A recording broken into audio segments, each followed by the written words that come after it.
Recently ഞാൻ ഈ ഒരു ക്ലിപ്പ് സ്റ്റോറി ഇട്ടപ്പം ഒത്തിരി പേര് നമ്മുടെ അടുത്ത് ചോദിച്ചൊരു കാര്യമാണ്, എത്ര ബ്യൂട്ടിഫുൾ ആയിട്ടാണ് ഓരോ ഷെൽസ് ഇരിക്കുന്നത്, ഇത് ഏത് റെസിപ്പിയാണെന്ന്.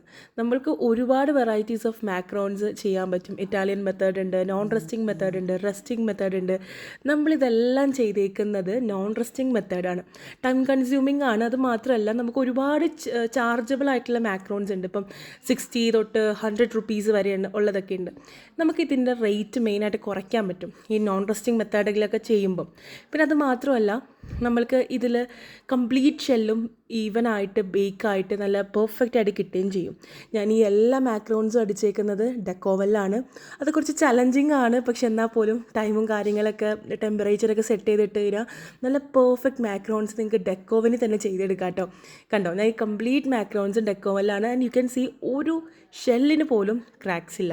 അതാണ് ഇതിൻ്റെ ഒരു അടിപൊളിയായിട്ടുള്ളൊരു കാര്യം. റെസിപ്പി പെർഫെക്റ്റ് ആയിക്കഴിഞ്ഞാൽ നമുക്ക് മാക്രോൺസ് അടിപൊളിയായിട്ട് ഉണ്ടാക്കാം.